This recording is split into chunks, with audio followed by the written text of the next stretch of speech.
Esperamos que este evento cubra las expectativas puestas por cada uno de los que estamos participando en ella. Agradecerles por su asistencia, su puntual asistencia a este intercambio de conocimientos técnicos sobre investigación del hígado en acuacultura y las nuevas tecnologías para su protección. En nombre de Solvet y de nuestro socio y proveedor, la Chance Group, le damos la más cordial bienvenida y deseamos que tengamos un buen intercambio de experiencia, como le indica la invitación. Nosotros como Solvet tenemos casi 15 o 16 años en el negocio, vendiendo productos de alta calidad, de alta gama, aditivos nutricionales para la industria en general, y últimamente con mucho énfasis en lo que es acuacultura, ¿verdad? El Grupo La Chance es un excelente proveedor de productos de alta calidad también, ¿verdad? Totalmente comprometido con el tema del medio ambiente para no crear daño en el sistema, y atiende a más de 6.000 fabricantes de alimentos balanceados en el mundo y muchos productores acuícolas, ¿verdad? Entonces, se ha especializado en el tema de investigación y desarrollo de ácidos biliares y otros aditivos. Como sabemos, uno de los principales órganos y vitales para el desarrollo de la industria dentro de la estructura de los organismos, el hígado cumple un papel sumamente importante, ¿no? Y es responsable del metabolismo de nutrientes y detoxificación del cuerpo. Entonces, la empresa del Grupo La Chance se ha dedicado a investigar esto por más de 10 años y tiene buenas propuestas que hacernos para compartir con el grupo aquí presente, ¿no? La presentación y las exposiciones van a estar a cargo de dos personas que son realmente expertos en el tema, con mucha experiencia, no solamente en los conocimientos técnicos, sino también experiencia en campo. Han manejado han manejado empresas grandes, han tenido oportunidad de cambiar experiencia en empresas grandes. Uno de ellos es el doctor Javier González, Néstor Javier González, que es un médico veterinario, ¿verdad? Lo vemos ahí en pantalla. Es un profesional que tiene un estudio de posgrado, es un PhD en Animal Science, logrado en la Universidad de Nebraska, y ha hecho mucho trabajo de técnico y también de campo, asistiendo a diferentes empresas, tanto en la industria de salmones como también en peces en general.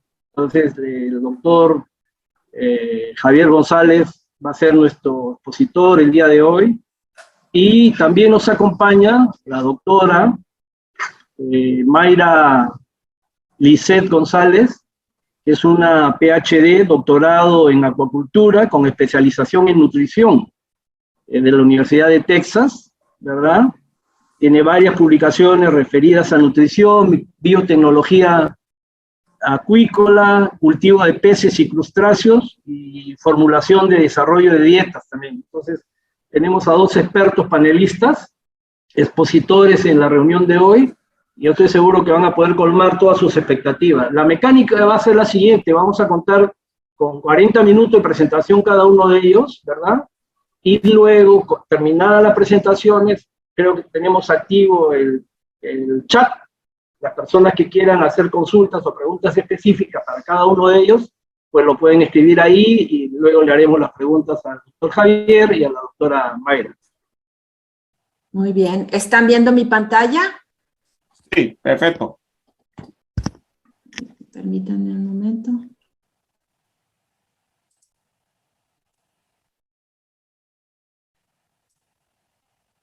¿Están viendo la pantalla completa ahora sí? Sí, perfecto. Sí. Muy bien. Bueno, pues una disculpa por las dificultades técnicas. Voy a darles yo mi presentación primero. El tema de esta presentación es nutrición de lípidos en Ditopeneus banamei. Y bueno, quiero tomar la oportunidad de agradecer a los promotores de la presentación, la chance, y por haberme invitado a dar esta presentación. Los tópicos que vamos a cubrir en esta presentación son la función del hepatopáncreas en Litopeneus banamei y camarones en general, y los beneficios de un hepatopáncreas saludable.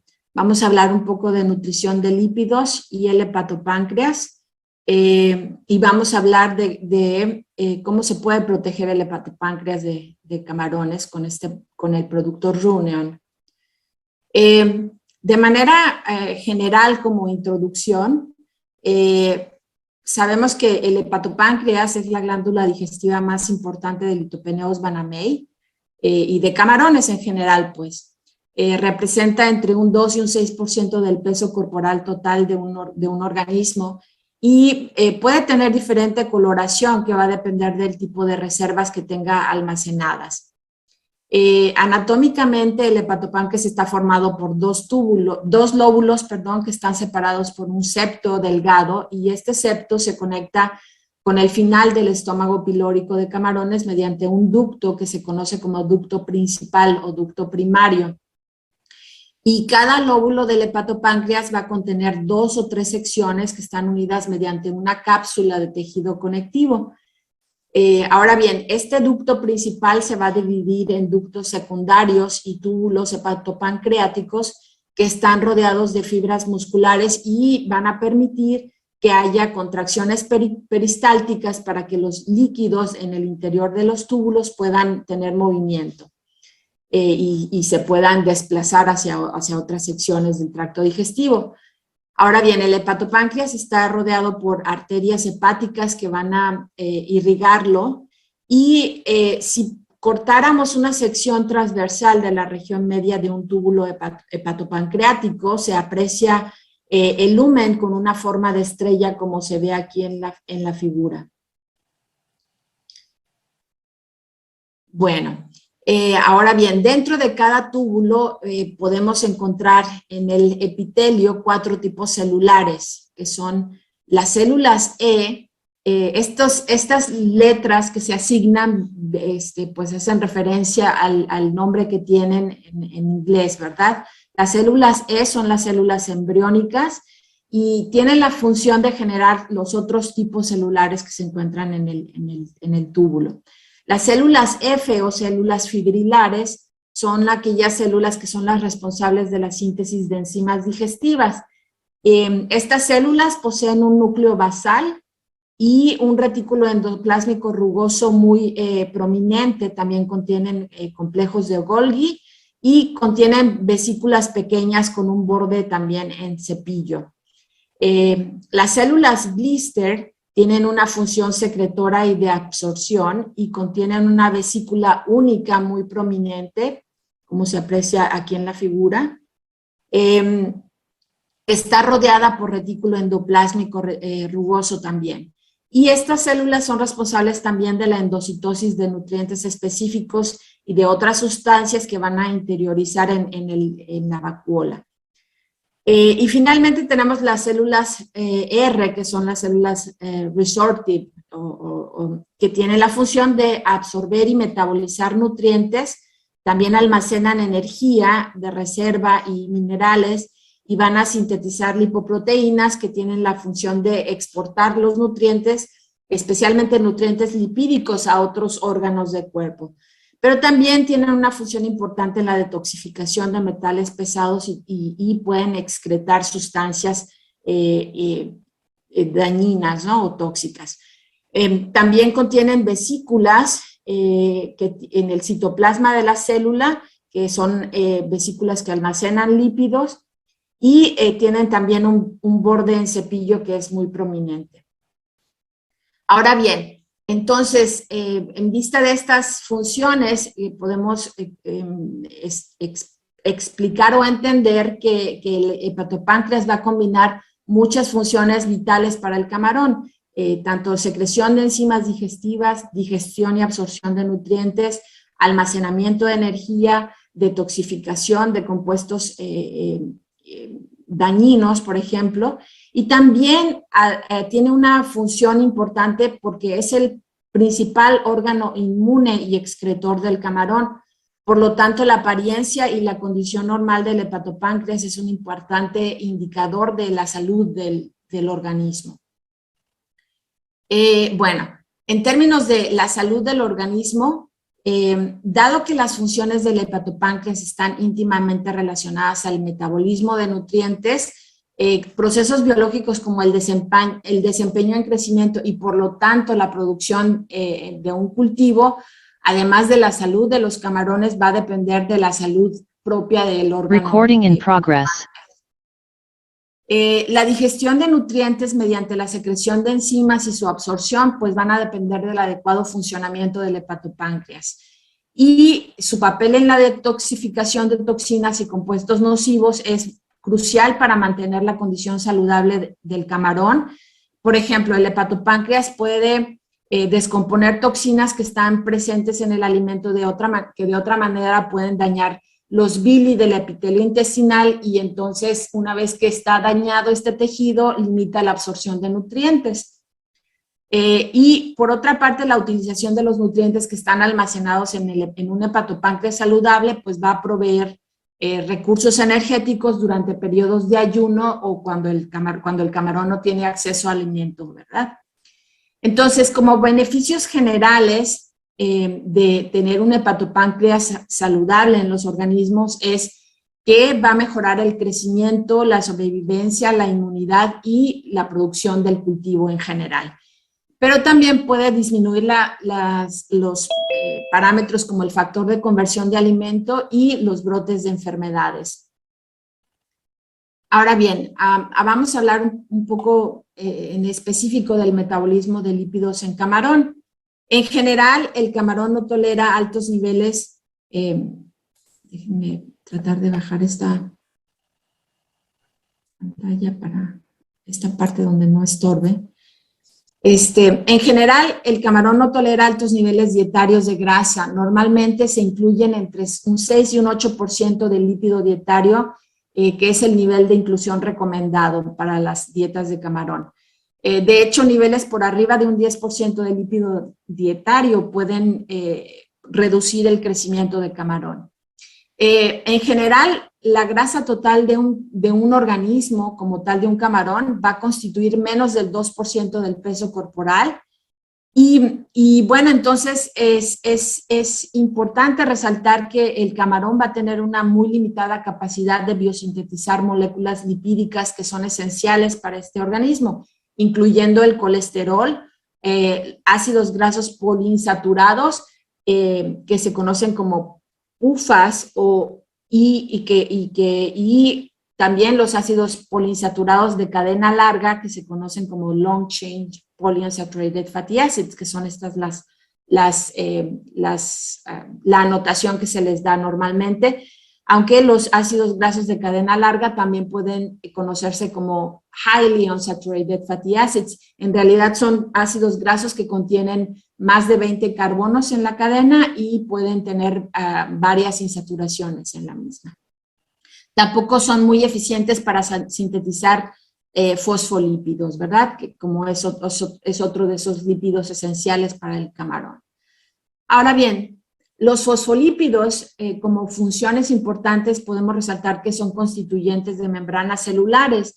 Más del 50% del total de lípidos en músculo de camarón son fosfolípidos. Son los principales componentes de las lipoproteínas, que tienen una función muy importante porque permiten el transporte de los lípidos a todas las regiones del cuerpo a través de la hemolinfa. Y normalmente el requerimiento de fosfolípidos en la dieta de camarones es alrededor de 1 a 2%.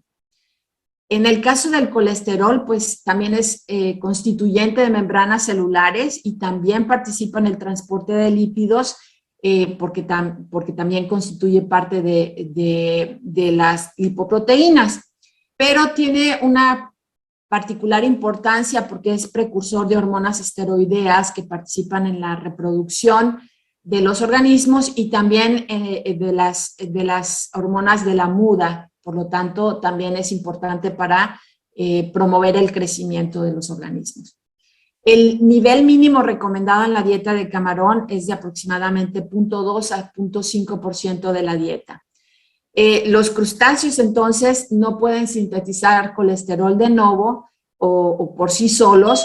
Entonces, las más importantes fuentes dietarias de colesterol son la harina de pescado y el aceite de pescado que se incluyen en la dieta, la harina de calamar, por ejemplo, la harina de camarón, etcétera. Sin embargo, este tipo de nutrientes, pues cada vez, debido a lo importante que está haciendo estos ingredientes en términos de sustentabilidad y de producir alimentos amigables, pues cada vez se incluyen menos en los alimentos para camarón. Pero eso nos conlleva a que pueden incluirse niveles dietarios de colesterol y de fosfolípidos que son subóptimos y que pueden ser perjudiciales para el desempeño del camarón. Otra cosa importante de resaltar es que se ha reportado una interacción en el requerimiento nutricional de ambos nutrientes.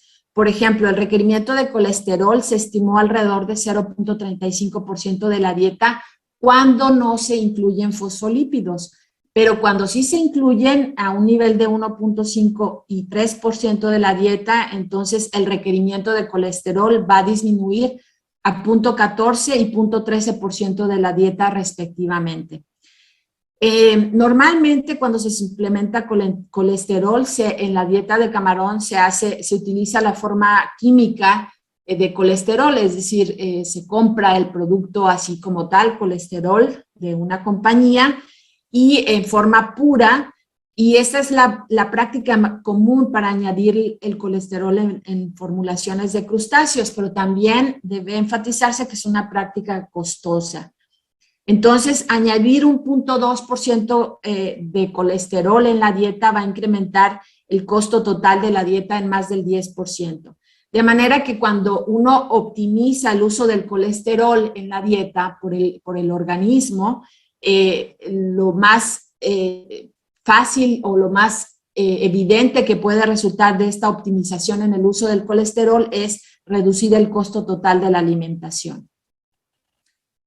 Ahora bien, en términos de los ácidos grasos esenciales, pues los camarones, como ya se mencionó, tienen una limitada capacidad de sintetizar de nuevo estos ácidos grasos poliinsaturados y altamente insaturados de cadena larga, a pesar de que se ha demostrado que en estudios recientes que los camarones tienen la habilidad enzimática de elongar y desaturar, por ejemplo, el ácido linolénico de la familia omega 3 a ácidos grasos altamente insaturados como el ácido eicosapentanoico o docosahexaenoico, y por otra parte en la familia 6 el ácido linoleico en ácido araquidónico, por ejemplo. Sin embargo, entre los ácidos poliinsaturados y los altamente insaturados, pues estos de cadena larga y altamente insaturados han demostrado que tienen un mayor valor nutritivo para el camarón. Una suplementación dietaria de ácidos grasos altamente insaturados como el EPA o el DHA en una dieta de camarón va alrededor de 0.8 a 1% de la dieta para promover un crecimiento óptimo en camarones en general en diversas especies. Y para Lithopeneus manamei se ha demostrado que los ácidos poliinsaturados como el ácido linoleico o el ácido linolénico no mejoran significativamente el crecimiento en comparación con una dieta basal en donde se han suplementado nada más los ácidos saturados que son el ácido palmítico y el ácido esteárico, por ejemplo, ¿no? Entonces, sin embargo, ácidos poliinsaturados de cadena larga como el ácido araquidónico, el EPA o el DHA, ya sea solos o en combinación, producen un mayor peso final. Esto se demostró en un estudio hace ya algún tiempo en el que se suplementó en la dieta, en dietas experimentales con un nivel total de lípido dietario, una dieta basal con ácido palmítico y esteárico solamente, y un 0.5% de ese nivel de estos dos ácidos grasos saturados se reemplazó con ácido linoleico, ácido linolénico, ácido araquidónico, ácido eicosapentaenoico y ácido docosahexaenoico, o bien con una combinación de ácidos grasos altamente insaturados. Y y se vio que solamente los ácidos grasos altamente insaturados producen un incremento significativo en el peso final y en el peso ganado del camarón, específicamente del Litopeneus banamei.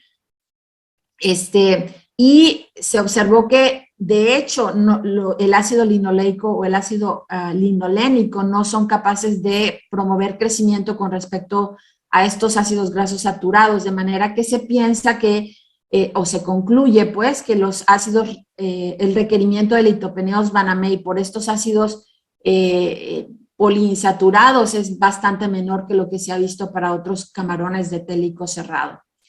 Ahora, en lo que se refiere al hepatopáncreas, se observó una mayor cantidad de lípidos depositados en músculo de camarones cuando se alimentan con ácidos grasos altamente insaturados, y el efecto no fue significativo en hepatopáncreas, ¿verdad?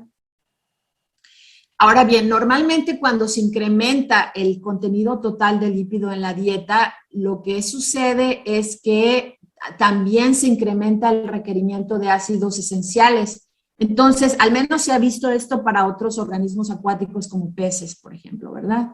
En varias especies de peces. Entonces, se quería investigar este efecto, el efecto del nivel de lípido dietario en el requerimiento cuantitativo de ácidos grasos esenciales.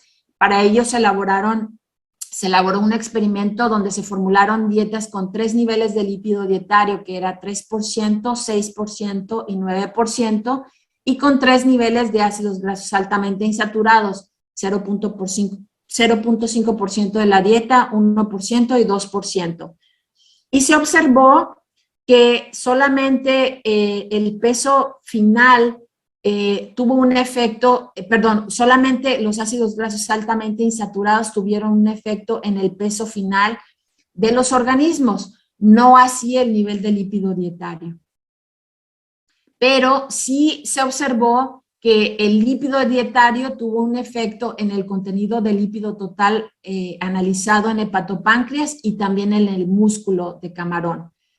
De este estudio entonces se concluye que el requerimiento cuantitativo por ácidos grasos esenciales no incrementa al aumentar el nivel de lípido en la dieta, y para esta especie, para Litopeneus banamei, los requerimientos de ácidos grasos altamente insaturados de la familia omega 3 se pueden satisfacer solamente con un 0.5% de la dieta, ¿verdad? Es un poquito menor que el requerimiento que se ha reportado para otras especies de camarón de télico cerrado. Y también, pues, se observó que incrementar el nivel de lípido en la dieta tiene un efecto en la composición del tejido, incrementando el lípido total que se observa en el hepatopáncreas y en músculo. Y no se observó una interacción significativa entre el nivel de lípido dietario y el requerimiento de ácidos grasos esenciales para esta especie de camarón. Estos trabajos, pues bueno, están publicados en algunos journals internacionales y bueno, se pueden consultar. Ahora bien, ya vimos entonces que en términos de los lípidos, tanto los fosfolípidos como el colesterol, como los ácidos grasos esenciales son de suma importancia para el crecimiento y el bienestar y la salud en general del camarón. Pero para poder utilizar los lípidos que vienen en una dieta, el camarón necesita enzimas digestivas, específicamente enzimas que se les llama lipasas. En los crustáceos, las lipasas van a ser liberadas por las células B del hepatopáncreas y se van a liberar al lumen del túbulo, y ya una vez en el túbulo van a viajar hacia el estómago, en donde van a iniciar la digestión de los lípidos que vienen en el alimento que se ha ingerido. En Litopeneus banamei ha sido descrita una lipasa de 44.8 kilodaltons, que se puede apreciar aquí, que hidroliza triacilgliceroles a ácidos grasos y que tienen ácidos grasos de cadena corta o de cadena larga, y también puede hidrolizar derivados del naftol. Esta enzima, esta lipasa, pertenece a la superfamilia de las alfa-beta hidrolasas, que se caracteriza porque tienen una serina, que es un aminoácido, en la triada catalítica, que está conformada por histidina, serina y ácido aspartico, Y además la enzima tiene una tapita que cubre el sitio catalítico que se abre cuando se pone en contacto con con la interfase del lípido y el agua, ¿verdad? Para poder llevar a cabo la hidrólisis de las grasas. Ahora bien, los triacilgliceroles son de naturaleza hidrofóbica, de manera que probablemente se requieren emulsificadores, o más bien, al menos en vertebrados, se requieren emulsificadores durante su hidrólisis, pero en peneidos no se han reportado emulsificadores de la grasa, en peneidos específicamente, pero en otros decápodos sí se han descrito, por ejemplo, la presencia de aciltaurinas que sirven para este propósito de emulsificar. Ahora bien, por su parte, las lipasas de vertebrados van a exhibir una amplia gama de especificidades en los sustratos sobre los que actúan. Pueden depender estas lipasas de sales biliares, y estoy hablando específicamente de la lipasa pancreática dependiente de sales biliares, que se abrevia de esta manera, o bien pueden depender de colipasa, esto es la lipasa pancreática dependiente de colipasa, que es una coenzima. Y otra vez, la colipasa no ha sido descrita en invertebrados. Entonces, hay muchos detalles del proceso lipolítico o de hidrólisis de lípidos en crustáceos que aún se desconocen, pero es aparente que hay diferencias marcadas entre las lipasas de vertebrados y de invertebrados. Hablando específicamente de los ácidos biliares, son anfifílicos, es decir, tienen afinidad, son hidrofílicos y son lipofílicos, tienen afinidad tanto por agua como por la grasa. Y entonces juegan estos ácidos biliares un papel sumamente importante en la emulsificación de lípidos en el lumen acuoso del intestino y promueven la formación de unos globulitos de grasa. La grasa como total se va a hidrolizar, se va a emulsificar formando unos glóbulos pequeños de grasa que se les conoce con el nombre de micelas. Esto sucede en el intestino delgado de vertebrados superiores. Y bueno, una vez que estos se forman, en vertebrados, por ejemplo, la digestión de la grasa va a depender de lipasas producidas por el páncreas, como la prolipasa de la lipasa pancreática dependiente de sales biliares se va a secretar por el páncreas hacia el intestino delgado y se va a hacer activa. Prolipasa es una enzima que no es activa todavía, pero se activa cuando se pone en contacto, por ejemplo, con las sales biliares que son capaces de activar la enzima. Esta lipasa, la lipasa dependiente de sales biliares, va a hidrolizar el glicerol y los ácidos grasos que se combinan entonces con fosfolípidos, ácidos biliares y colesterol para formar estas micelas que son solubles en agua. Y posteriormente las micelas se viajan al epitelio intestinal, donde son reconocidas por las células epiteliales de los villi intestinales que se llaman enterocitos y penetran la membrana del enterocito, completando así la absorción de los ácidos grasos. Nuevamente, en camarones, que ya vimos que no secretan ni colipasa, ni secretan emulsificadores, pues tampoco secretan ácidos biliares. Entonces, se asume que la capacidad de absorción de la grasa es limitada por todas estas características del tracto digestivo de los camarones. Sin embargo, se han incluido ácidos biliares en las dietas de camarón y cuando se ha observado cosas muy importantes, como por ejemplo, se ha observado que incluir ácidos biliares en la dieta se incrementa la actividad de la lipasa, que es la enzima que hidroliza grasas, mejora la digestión y la utilización de la grasa en hepatopáncreas, se ha observado un incremento en el almacenamiento de energía y fundamentalmente la protección del hepatopáncreas. ¿Cuáles son estos mecanismos que pueden promover los ácidos biliares en la protección del hepatopáncreas? Bueno, en primera instancia, los ácidos biliares promueven el desarrollo del hepatopáncreas en camarones porque promueven la absorción y el almacenamiento de ácidos grasos y especialmente del colesterol de manera que la apariencia del hepatopáncreas e intestinos cuando se les suplementa ácidos biliares es turgente, se ve llena y está bien definida. Proveen energía, los ácidos biliares también proveen energía para el crecimiento y metabolismo de células hepáticas, promueven la regeneración de células hepáticas y previenen sintomatología del hígado rojo, hígado blanco y la atrofia hepatopancreática. Promueven también la detoxificación del hepatopáncreas porque los ácidos biliares tienen la propiedad de combinarse o unirse a toxinas en el tracto digestivo y fomentan la eliminación del intestino.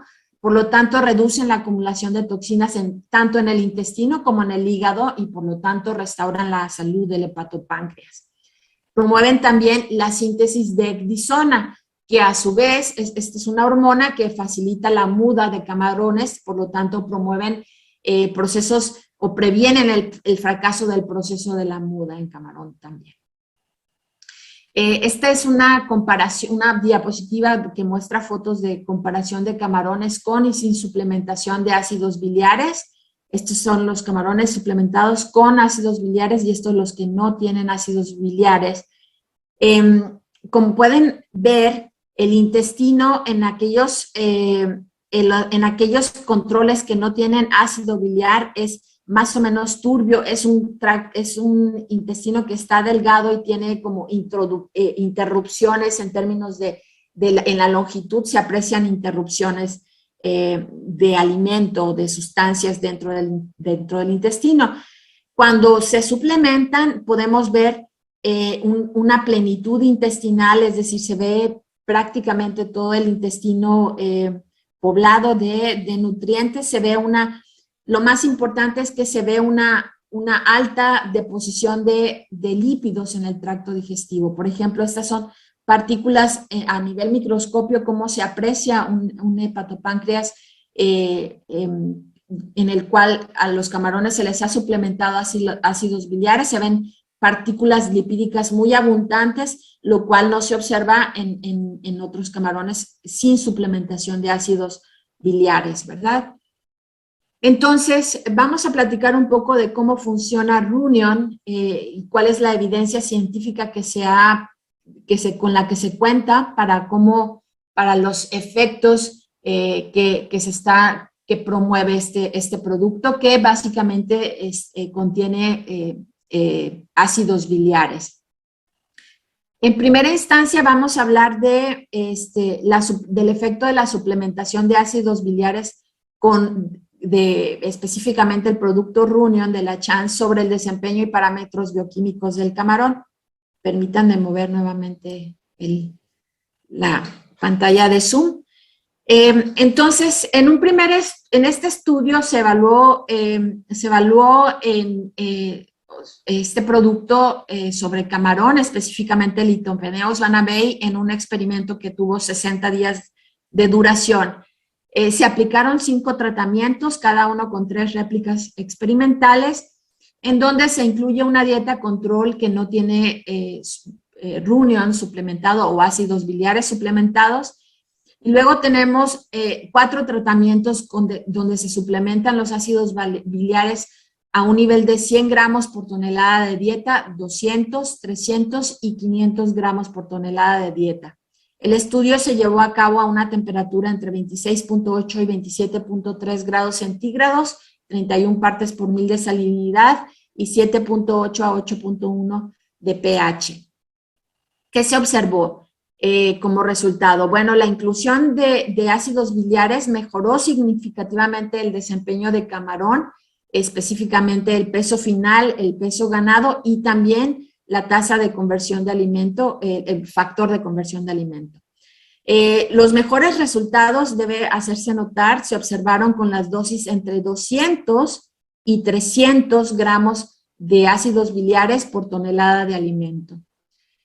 Otros aspectos importantes que se observaron en este estudio es que la inclusión de ácidos biliares a niveles mayores a 200 gramos por tonelada de alimento mejoró la actividad de enzimas digestivas, como se aprecia aquí, específicamente de la proteasa y por supuesto también de la lipasa.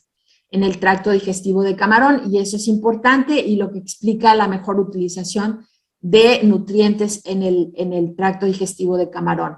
Y por otra parte, el uso de ácidos biliares también a niveles mayores a 200 gramos de ácidos biliares por tonelada de alimento también mejoró el estatus del sistema antioxidante del camarón, que se puede apreciar por la actividad total o la capacidad total antioxidante que se ve en esta gráfica, la actividad de la enzima superóxido dimutasa que se ve en esta gráfica y la actividad y el contenido de glutationa, que son parámetros que se miden cuando uno quiere evaluar la capacidad antioxidante de camarones. Ahora bien, en términos de parámetros inmunológicos, también se evidenció que la inclusión de ácidos biliares a cantidades mayores a 200 gramos por tonelada de alimento incrementó la capacidad antibacterial en el plasma de camarones y se observaron resultados similares, pero no muy consistentes en términos de la actividad fagocítica, pero se observó un incremento significativo en las concentraciones de 200 y 300 gramos por tonelada de ácidos biliares. No así en el de 500, pero en 200 y 300 sí se observó este incremento en la actividad fagocítica. Entonces, como conclusiones de este estudio, se observaron resultados positivos con la adición de ácidos biliares al alimento de camarón en su desempeño biológico, en la fisiología de los organismos, en parámetros inmunológicos y en la diversidad de la microbiota digestiva que no se presentó aquí, pero también se observó. Y esto indica que el uso de alimentos para camarón, el uso de ácidos biliares en alimentos para camarón es recomendable. Y basándose en los resultados de este estudio, la dosis de inclusión recomendada de ácidos biliares en alimento balanceado para camarón es de 200 gramos por tonelada de alimento. Esto está publicado, estos estudios, estos resultados pues que estamos presentando están publicados en este artículo del Journal Aquaculture Nutrition. Ahora bien, en otro estudio en el que se evaluó el efecto de la suplementación de ácidos biliares, Runion, en camarones intoxicados con aflatoxina B1, este estudio se realizó en camarones también litopeneus banamei de 2 tallas, de 1 gramo y 3 gramos, que se consideran juveniles y subadultos, en un estudio que duró 60 días también de experimentación, 5 tratamientos, cada uno con 3 réplicas, y les explico a continuación de qué se trataron, en qué consistieron los tratamientos. El tratamiento control se le dio una dieta que satisface todos los requerimientos del organismo durante 70 días. En el tratamiento 2 se aplicó la dieta control durante 60 días y los últimos 10 días se alimentó una dieta que contenía 2.000 microgramos por kilogramo de aflatoxina B1. Esta alimentación, insisto, esta dieta contaminada con aflatoxina se le dio por 10 días. Los siguientes tratamientos, el 3, 4 y 5, siguieron más o menos el mismo procedimiento que el tratamiento número 2, excepto que la dieta con las que se le alimentaron a los organismos, la primera en el tratamiento 3 contenía 50 gramos por tonelada de ácidos biliares. El segundo contenía 150 gramos por tonelada de ácidos biliares y el tercero contenía 250 gramos por tonelada de ácidos biliares. Todos estos, insisto, se dieron por 60 días, seguidos de un periodo de 10 días de alimentación con la dieta contaminada con aflatoxina. Como resultado de la temperatura de este trabajo fue de 21 a 25 grados, salinidad 31 partes por mil, pH de 7.8 a 8.1. Y como resultados de este estudio se observó que la inclusión de ácidos biliares a una concentración de 250 gramos por tonelada Redujo significativamente los residuos de aflatoxinas en hepatopáncreas después de los 10 días de alimentación con la dieta contaminada con 2.000 microgramos por kilogramo de aflatoxina B1, tanto en juveniles como en subadultos de camarón. Y eso, pues bueno, es sumamente importante.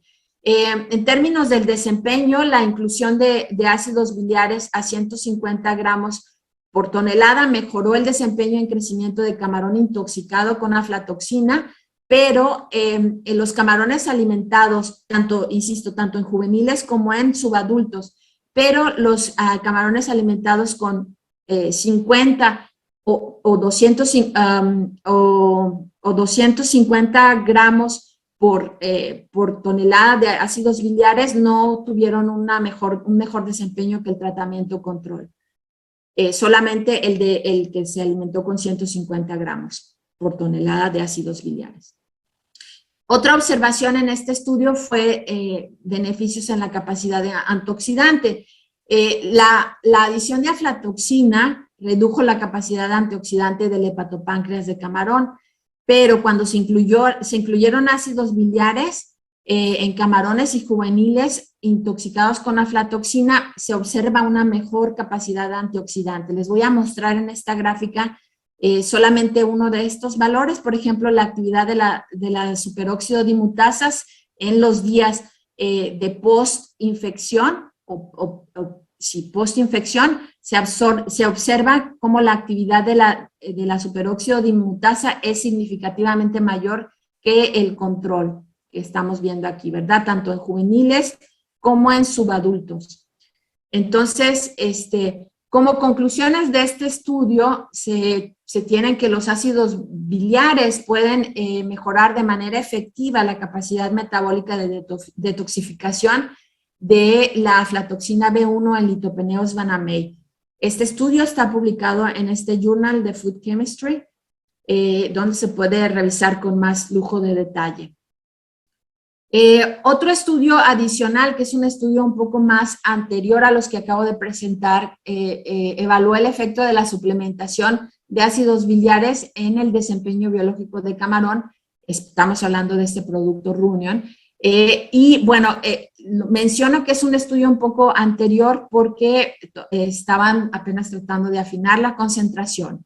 Se llevó a cabo este estudio con camarones de Litopeneus banamei de 3 gramos y se tienen solamente dos tratamientos, cada uno con 5 réplicas, el control y la dieta con Runion suplementada a 700 gramos por tonelada de dieta.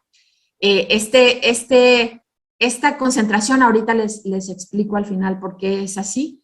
Pero bueno, lo que se observa, la temperatura del estudio fue entre 25 y 30 grados centígrados, una salinidad de 31 partes por mil y el pH entre 7.2 y 7.7. Como resultado de este trabajo, se puede observar que la adición de ácidos biliares mejoró significativamente el crecimiento, la sobrevivencia y el factor de conversión de alimento. También incrementó la actividad de la lipasa, pero significativamente, de hecho, más del 55% de la actividad incrementada en la lipasa comparativamente con el grupo control. Y otra cosa interesante es que incrementó significativamente también la actividad de la lisozima. La lisozima es una enzima del sistema inmune no específico de camarón. Por lo tanto, como conclusión de este estudio, se tiene que añadir ácidos biliares en el alimento de Litopeneus banamei puede mejorar significativamente el crecimiento, la actividad de la lipasa, la inmunidad y también mejorar la resistencia a enfermedades y mantener la salud del camarón. Recuerden esta concentración y ahorita les explico al final por qué esta concentración de 700 gramos por tonelada. Finalmente voy a explicar este otro trabajo adicional muy interesante, que es el efecto de la suplementación de ácidos biliares en el requerimiento de colesterol y su reemplazo. Los ácidos biliares otra vez se proveen son los que contiene el producto Runion. También se llevó a cabo este estudio con Litopeneus banamei de una talla inicial de 1.27 gramos Hacia el final del estudio, que duró 8 semanas, los camarones alcanzaron tallas de entre 6 y 8 gramos. Se tenían 9 tratamientos, cada uno con 3 réplicas. Los tratamientos consistían en evaluar 3 niveles de colesterol dietario, que son 0.15% de la dieta, 0.2% de la dieta y 0.3% de la dieta, y 3 concentraciones de ácidos biliares en la dieta, 0, 0.02 y 0.03%.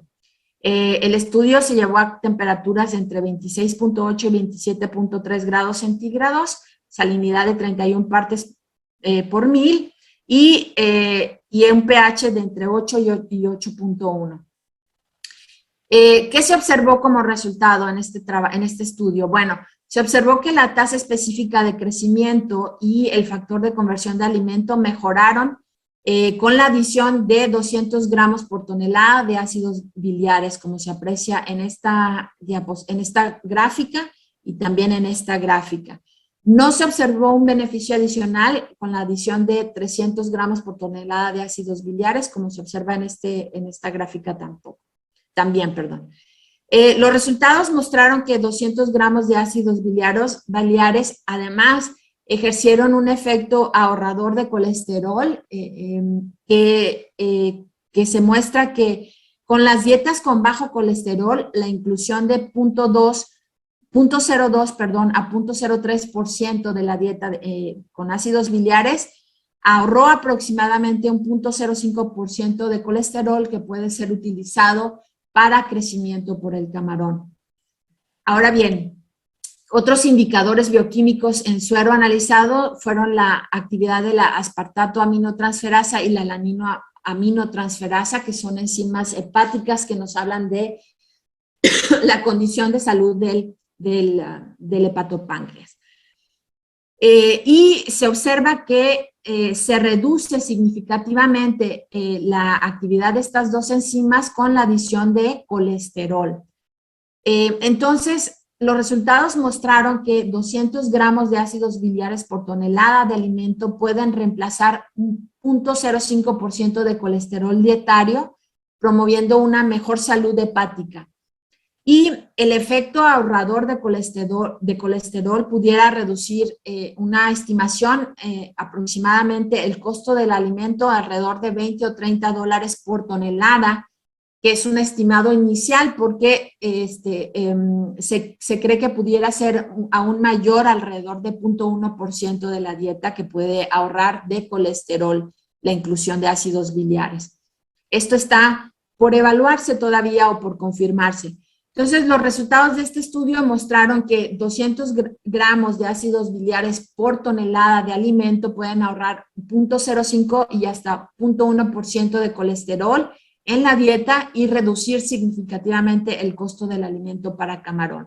Estos resultados están publicados muy recientemente, apenas este año, en el Journal Aquaculture, donde se puede consultar el estudio con mayor detalle.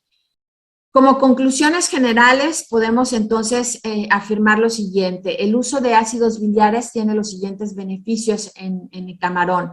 Promueve la salud del hepatopáncreas, promueve la digestión de lípidos, su absorción y su metabolismo, mejora el desempeño y la producción del camarón, reduce los efectos perjudiciales de toxinas y reemplaza parte del requerimiento dietario de colesterol. Ahora bien, el producto Runion como tal contiene 30% de ácidos biliares, el 70% es un componente que sirve para entregar el producto, ¿verdad? Que viene. Entonces, la dosis, si vemos esta dosis de 200 gramos, una vez calculada para el contenido de Runion, que son 30% de ácidos biliares, se recomienda entonces la dosis en alimento para camarón alrededor de 600 a 1000 gramos por tonelada de Runion en las dietas. Y bueno, esos son todo el extenso de la presentación. Les agradezco y estamos listos para contestar algunas preguntas que puedan tener los espectadores. Muchas gracias, doctora. Una extraordinaria presentación, realmente con mucha información valiosa. Hay varias preguntas que están siendo hechas a través del chat. ¿Usted tiene acceso a poder verlas o quiere que la comparta? Ya. Sí, sí, sí lo estoy viendo. Dejé de hecho de compartir pantalla, ¿verdad? Ya no estoy compartiendo Sí, pantalla, sí, ¿verdad? ya no está compartiendo papel. Muy bien.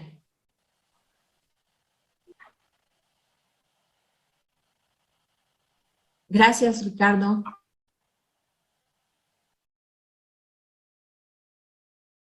Si hay alguna pregunta, la pueden escribir aquí por el chat.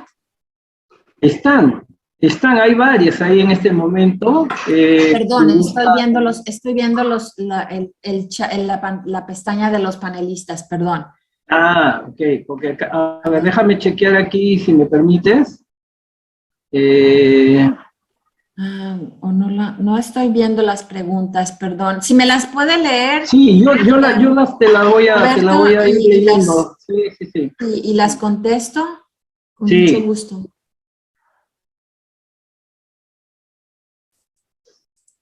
Hay una pregunta del señor Ryan Colipal que dice la capacidad antioxidante, las enzimas, ¿cuál fue el número de análisis y fue de qué manera hecho, individual o por pool?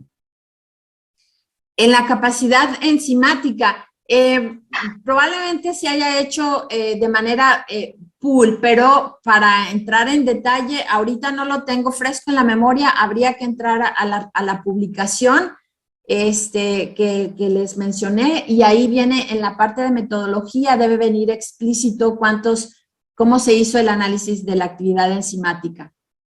Es probable que se haya hecho de manera en manera de pool de varios organismos. Por cada, acuérdese que había 3 réplicas por cada tratamiento, entonces probablemente se hayan tomado varios organismos que representan cada una de las réplicas, se hace un pool del tejido y se hace el análisis de la actividad enzimática. Es lo que regularmente se hace.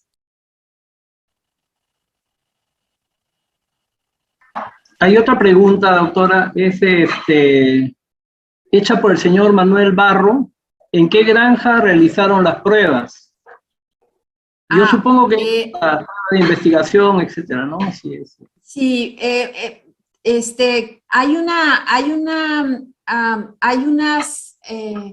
la prueba de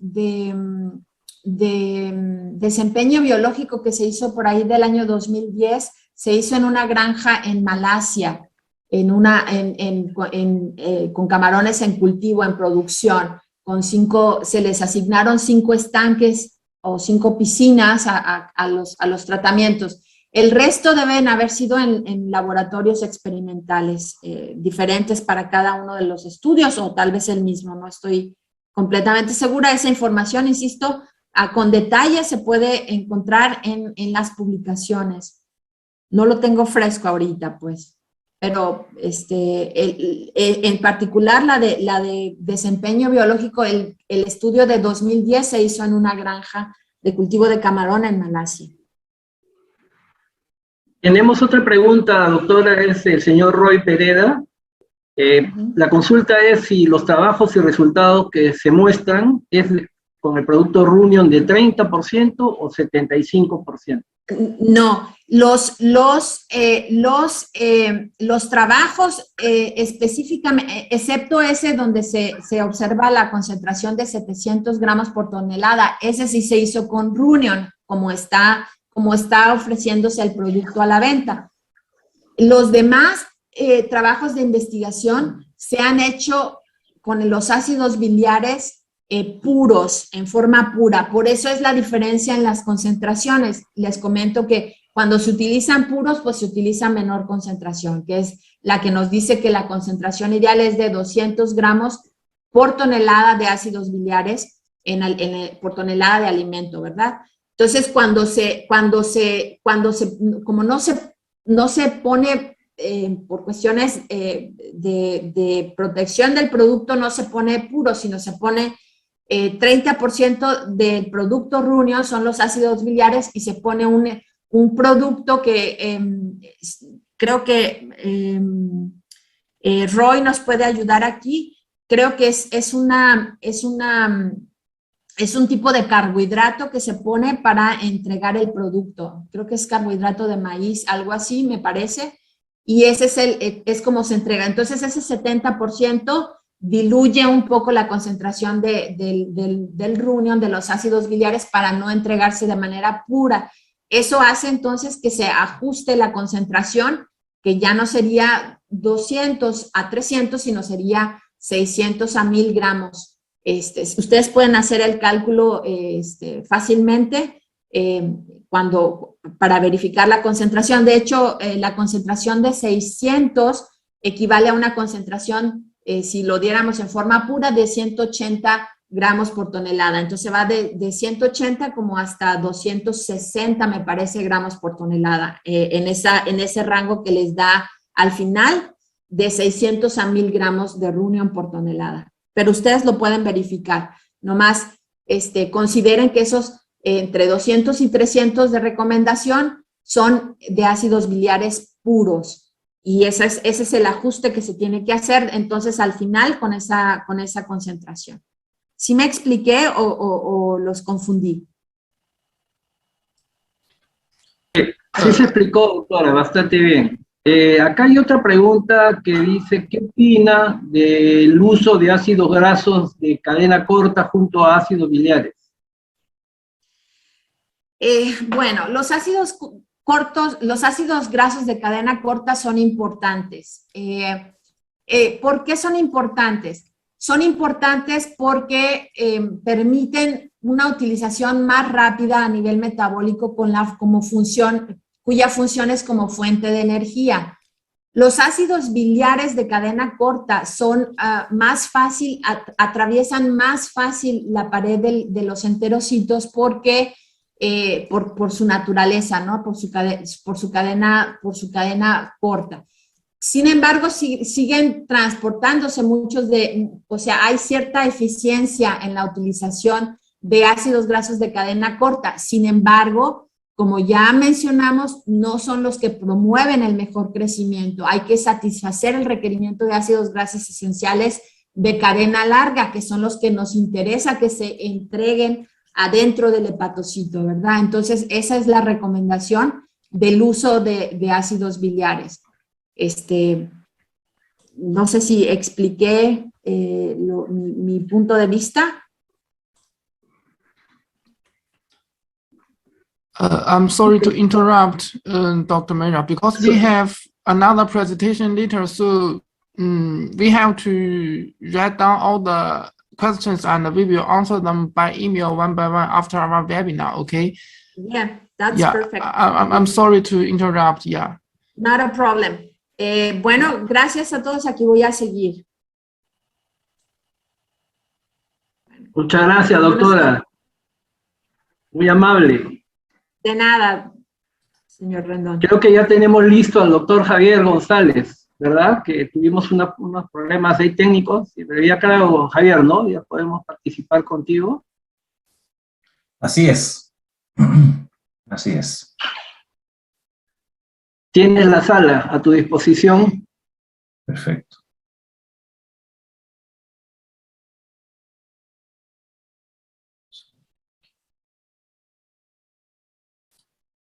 Vamos a compartir la pantalla. Solamente un detalle, han quedado algunas preguntas que la vamos a responder una pregunta de algunos clientes que le pido por favor por el tema de tiempo, la vamos a contestar en su oportunidad, les ruego por favor su comprensión. Ahora vamos ya con el doctor Javier González.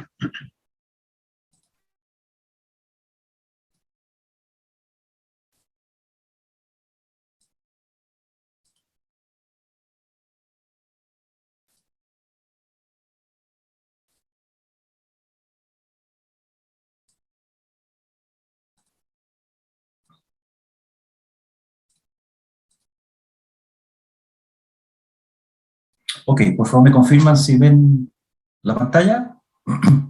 Sí, sí se ve la pantalla, solamente un favor, ponla completa para que haya mejor imagen.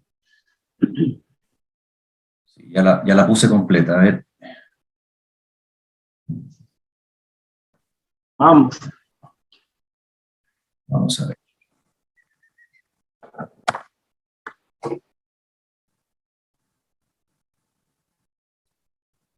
¿Ahí sí? Ahora sí. Perfecto. Ok. Bueno, primero, mis disculpas por lo que pasó delante. Tuve un problema ahí ¿cómo se llama? No con la conexión, sino que con mi computador. Bueno, yo voy a hablar un poco sobre aquellos factores protectores, ¿cierto?, de la salud del hígado en peces. Empezando nuevamente, la verdad es que la agenda o el temario de mi presentación tiene que ver con, primero voy a hablar sobre la importancia del hígado, sus funciones y la unidad funcional. En segundo lugar, factores que afectan la salud del hígado en peces. Luego vamos a hablar sobre alguna estrategia nutricional para mitigar el daño hepático, para pasar, ¿no es cierto?, a hablar sobre la importancia y función de los ácidos biliares en la salud del hígado. Finalmente voy a presentar, ¿no es cierto?, algunas evidencias científicas y terminar, ¿no es cierto?, con las conclusiones. Bueno, respecto al... Vamos a sacar aquí. No sé si se ve una pantallita chica abajo. ¿No? ¿Hay un tema con el audio, o parece? ¿Aló? No, sí, ahí. ¿Me escuchan? Ahora sí. Perfecto. Bueno, el hígado, ¿no es cierto?, partiendo por sus funciones, realiza una serie de funciones vitales para el organismo, entre ellas almacenar energía en forma de glucógeno y grasa, y también como almacenaje de micronutrientes, principalmente minerales traza y una serie de vitaminas, sobre todo las vitaminas liposolubles. También participan en metabolismo de grasas, carbohidratos y proteínas, ¿o cierto? Es el órgano central, digamos, de metabolismo de estos nutrientes. También, como bien explicó la doctora González, ¿o cierto?, también sirve de filtro a agentes tóxicos internos y externos, tiene una función inmunológica importante, y un aspecto muy relevante tiene que ver con la síntesis de una serie de proteínas, ¿no es cierto?, que cumplen roles muy importantes en el organismo, como en la coagulación sanguínea, ¿cierto?, la síntesis de lipoproteínas, globulinas, albúminas, en fin. Y por último, que una de las funciones, ¿no es cierto?, relevantes de este tejido tiene que ver con la síntesis de esteroles, principalmente colesterol y ácidos biliares. Respecto a la acción o la función antioxidante que tiene el hígado, normalmente, ¿no es cierto?, las toxinas, ya sea toxinas que pueden ser micotoxinas, pueden ser, ¿no es cierto?, digamos, de drogas u otro tipo de toxinas, pasa por dos fases de detoxificación en el hígado. La fase 1, que tiene que ver con el sistema citocromo P450, que transforma estas toxinas, que son no polares, ¿o cierto?, son solubles en lípidos, en metabolitos intermediarios, y posteriormente viene la fase 2, o de conjugación, que deriva, ¿cierto?, en ya compuestos, ¿o cierto?, que son polares, son solubles en agua, y por lo tanto se pueden, ¿no es cierto?, detoxificar, o más bien se eliminan, ¿no es cierto?, a través de la bilis, y de ahí a las heces, o bien pueden pasar a la sangre y ser eliminados por la vía renal, ¿ya? Ahora, lo importante es entender que el proceso de detoxificación a nivel del hígado no es inocuo para el hígado. En la medida que el hígado tiene que detoxificar más, va a tener un mayor estrés oxidativo, ¿ya? Y por lo tanto va a requerir, ¿no es cierto?, de una mayor acción antioxidante para poder protegerlo, ¿ya? Bueno, respecto ya a nivel, ¿no es cierto?, más productivo, sabemos que el hígado cumple un rol fundamental en el desempeño zootécnico de los peces. Y hay diferentes factores que afectan la salud del hígado. Dentro de ellos, la presencia de toxinas, quizás las más clásicas o las más conocidas son las micotoxinas. Enfermedades, ¿no es cierto?, tanto bacterianas como virales, que pueden afectar la salud del hígado.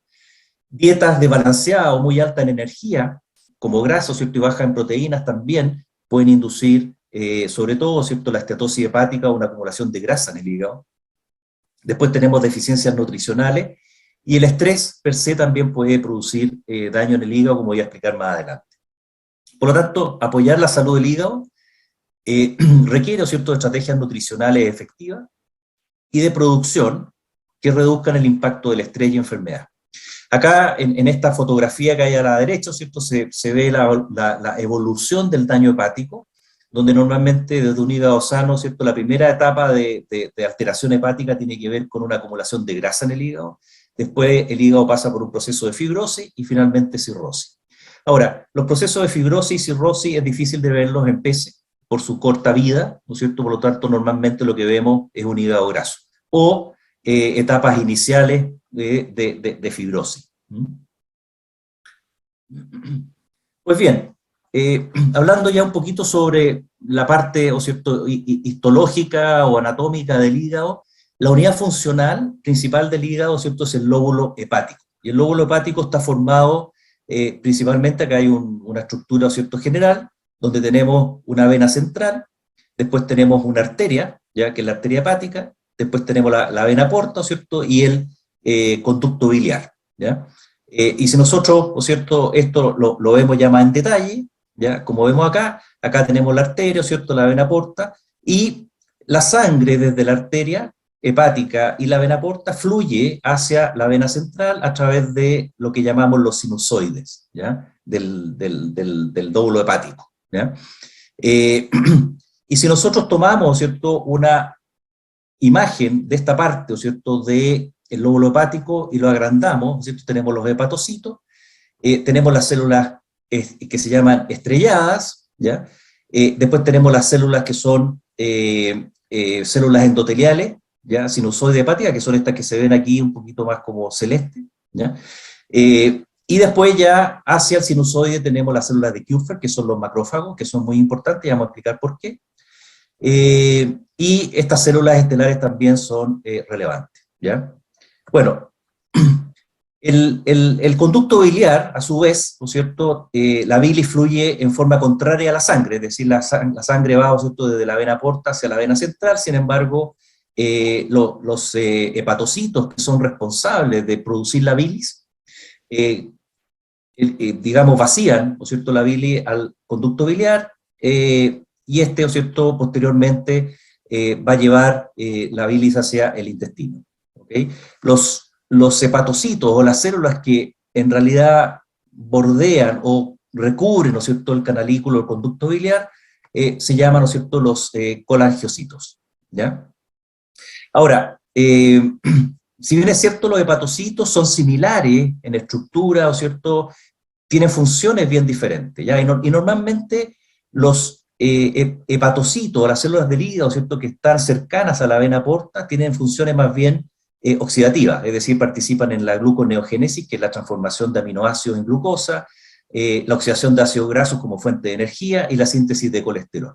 Sin embargo, aquellos hepatocitos que están hacia la zona más de la vena central son más importantes, ¿cierto?, en procesos de glicólisis, lipogénesis, es decir, la síntesis de lípidos, y también la detoxificación, ¿cierto?, de toxinas, ¿ya? Pues bien, yo les he hablado, ¿cierto?, de las células de Kupffer. Acá tienen ustedes otra imagen del lóbulo hepático, ¿ya? Acá nuevamente está la arteria, ¿cierto?, la vena porta, el conducto, el canalículo biliar y el conducto biliar. Y si nosotros tomamos, ¿no es cierto?, esta parte, ¿ya?, de acá de la fotografía y la agrandamos, lo que tenemos, ¿cierto?, es que aquí están los hepatocitos, ¿ya? Tenemos el espacio de Dice, que es lo que separa, ¿no es cierto?, los hepatocitos de el sinusoide, ¿ya? Y tenemos dentro del sinusoide, ¿no es cierto?, las células de Kupffer, que en el fondo pasan a ser, ¿no es cierto?, los macrófagos, ¿ya?, del hígado. Es decir, las células de Kupffer cumplen una función importante inmunológica, y que vamos a ver más adelante que tienen un rol importante en la generación del hígado graso, ¿ya? Las células estelares, ¿no es cierto?, están en este espacio de Dice, como se ve acá. Entonces tenemos hepatocito, espacio de Dice, ¿no es cierto?, y el sinusoide hepático. Pues bien, factores que afectan la salud del hígado en el caso de los peces, ¿ya? En el caso de tilapia, hoy día es frecuente, ¿cierto?, observar hígado graso, ¿ya?, en producción intensiva. Las causas, ¿no es cierto?, pueden deberse a desbalances nutricionales, ¿ya?, el reemplazo de fuentes proteicas marinas por vegetales, ¿ya? Sin embargo, esto no es solamente observable o no se observa solamente en tilapia, sino que también se observa en otros peces, ¿cierto?, que se crían hoy día bajo condiciones intensivas, donde el progreso genético ha hecho que estos individuos, ¿cierto?, crezcan más rápido, las dietas se han ido enriqueciendo, ¿cierto?, con niveles de energía, con grasa, para poder mejorar la conversión de alimentos, etcétera, etcétera. Y por lo tanto, eso genera un estrés adicional hacia el hígado, ¿ya? Sin embargo, el hígado graso provoca un deterioro de la homeostasis, ¿no es cierto?, de los lípidos, acompañado de una baja tasa de crecimiento, deterioro de la calidad de la carne y disminución de la resistencia a algunos patógenos, ¿ya? Acá ven ustedes en esta fotografía una tilapia, ¿cierto?, alimentada con una dieta normal, con un 8% de grasa, ¿ya?, y una dieta, ¿cierto?, con alto nivel de grasa, como 18%. Bueno, respecto a la patología del hígado graso, ¿ya?, y aquí no quiero entrar en mucho detalle, pero sí mencionar lo más importante. En general, cuando tenemos un daño, ¿no es cierto?, un hepatocito está dañado, ¿ya?, libera algunos patrones moleculares, ¿ya?, que activan las células de Kupffer, ya que yo les decía que son, ¿no es cierto?, los macrófagos del hígado, ¿ya? Acá están los hepatocitos, aquí está el espacio de Dicé, y acá está el sinusoide, ¿ya? Esta parte de acá, el sinusoide. Bueno, estas células de Kupffer, ¿no es cierto?, una vez que son activadas, ¿ya?, estas a su vez activan algunos monocitos, ¿ok?, o neutrófilos, que a su vez generan, ¿no es cierto?, una serie de citoquinas proinflamatorias, ¿ya? A su vez también, si yo tengo daño de hepatocitos, también voy a tener el traspaso muchas veces de algunos lipopolisacáridos, que son compuestos, ¿no es cierto?, de pared celular, de bacterias, que también pueden estimular las células de Kupffer, ¿ya? Bueno, este proceso, ¿no es cierto?, que a su vez lleva, ¿no es cierto?, a la síntesis de estas citoquinas proinflamatorias y también a la generación de sustancias reactivas al oxígeno y de oxidación, finalmente, ¿no es cierto?, también activan las células estrelladas, ¿no es cierto?, a nivel del hígado, lo cual genera un proceso de fibrogénesis, ¿ya? Es decir, son las células estrelladas las responsables de la producción de miofibroblastos y el consecuente depósito, ¿cierto?, de colágeno en la matriz extracelular. Y esto lo que va generando, ¿cierto?, un proceso de fibrosis posteriormente. Por lo tanto, pero básicamente lo que a nosotros nos interesa, ¿cierto?, en la producción intensiva de peces, más que el proceso de fibrosis, que es un proceso un poco más crónico, son estos procesos proinflamatorios, prooxidativos que ocurren cuando, ¿cierto?, hay presencia de hígado graso, ¿ya? Ahora, ¿por qué también es importante el hígado graso? Porque normalmente el hígado siempre, ¿o cierto?, todos sabemos que el hígado tiene una capacidad de regeneración muy alta, digamos, ¿ya? Es decir, si yo hago una sección de una parte del hígado, prácticamente en 15 días ese tejido se puede regenerar, ¿ya? Pero cuando estamos hablando de un hígado sano, lamentablemente cuando tenemos un hígado graso, ¿cierto?, una sección, ¿no es cierto?, del hígado, la verdad es que no va a tener una recuperación ni en masa ni en función como puede tener un hígado graso. Por lo tanto, la funcionalidad y la capacidad regenerativa del hígado, cuando este está graso, ¿cierto?, se ve comprometida. Pues bien, también el hígado graso, ¿cierto?, genera trastornos importantes en el metabolismo de los lípidos, ¿ya?